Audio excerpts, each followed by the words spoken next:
महाभारत का हर एक पात्र अपने आप में अलग ही विशेषता रखता है और अगर महाभारत की कहानी में किसी भी एक व्यक्ति का जिक्र ना हो तो महाभारत की कहानी पूरी नहीं होती है।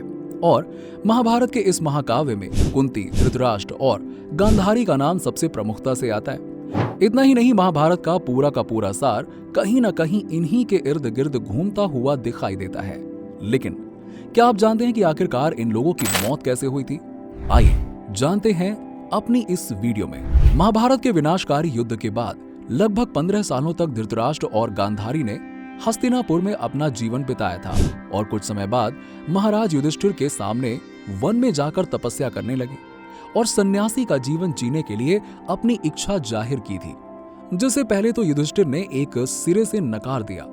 लेकिन बाद में जब उन्हें पता चला कि सही मायनों में उनके तात श्री वहां जाना चाहते हैं तो उन्होंने इसकी अनुमति दे दी और उनके जाने का पूरा प्रबंध भी करवा दिया। इतना ही नहीं, उनके साथ विदुर और संजय भी जाने के लिए आग्रह करने लगे और उनके साथ वन में जाने की तैयारी करने लगे। ऐसे में सबको वन में जाता देखकर राजमाता कुंती के मन में भी ये विचार आया कि उन्हें भी अब ये राशि जीवन त्याग कर वन में भगवान की भक्ति भावना में अपना आखिरी समय व्यतीत करना चाहिए। हालांकि जब इसके बारे में पांडवों को पता चला तो उन्हें बहुत दुख हुआ। फिर भी अपनी मां की इच्छा का सम्मान करते हुए उन्होंने राजमाता कुंती को वहां जाने की अनुमति दे दी। वन में पहुंचकर इन लोगों ने सत्यवती के पुत्र वेदव्यास से सारी शिक्षा ग्रहण की और वहीं पास में एक आश्रम में रहने लगे। कुछ समय बाद उनके साथ विदुर और कुंती भी तप करने लगे और भगवान की भक्ति भावना में डूब गए। ऐसे में संजय इन लोगों की सेवा और सुरक्षा में 24 घंटे लगे रहते। ऐसा करते करते 1 साल का समय गुजर गया और अचानक से एक दिन युधिष्ठिर को अपने तात श्री और माता से मिलने का मन हुआ, जिसके लिए वो वन में जाने की तैयारी करने लगे।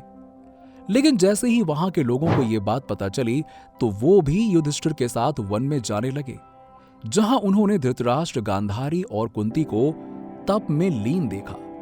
ठीक उसी समय विदुर जी, जो पास में ही एक कुटिया में तप कर रहे थे, वहां आते हैं और इतने लोगों को देखकर पुनः वापस लौट जाते हैं और अपने प्राण भी त्याग देते हैं, जिसके बाद उनका अंतिम संस्कार गंगा के तट पर किया गया और सब ने वो रात वहीं व्यतीत की। इसके बाद अगली सुबह वेदव्यास ने सबके दुख को कम करने के लिए सबके सामने ये प्रस्ताव रखा कि जिसकी जो भी अभिलाषा है वो मुझे बताए, उसे पूरा करने का प्रयत्न करूंगा।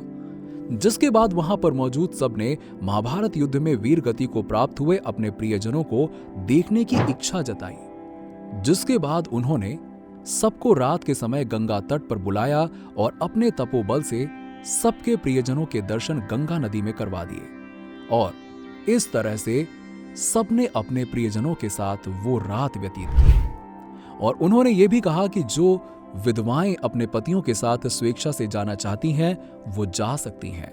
जिसके बाद काफी महिलाएं अपने पति के साथ उस नदी में प्रवेश करके वन को चली गईं। वहीं बाकी लोग 1 महीने का समय कुंती, धृतराष्ट्र और गांधारी के साथ बिताने के बाद वापस लौट आए।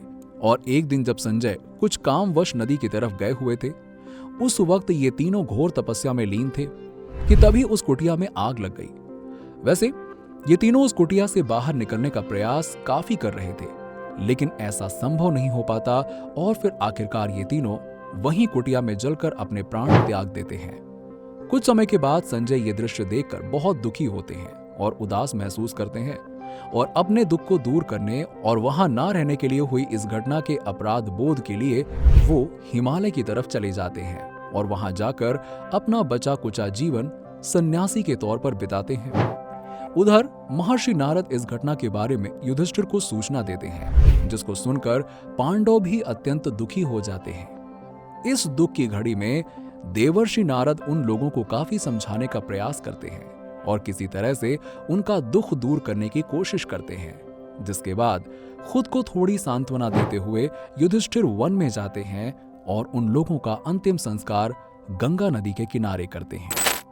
तो क्या आपको इस रहस्य के बारे में पहले से पता था? कमेंट सेक्शन में कमेंट करके जरूर बताइए। साथ ही साथ अगर आपको वीडियो पसंद आई हो तो इसे लाइक करें, ज्यादा से ज्यादा शेयर करें और हमारे चैनल धर्म मिस्ट्री को सब्सक्राइब करके बेल आइकन दबाना ना भूलें, ताकि आने वाली वीडियोस के अपडेट्स आपको तुरंत मिल सके।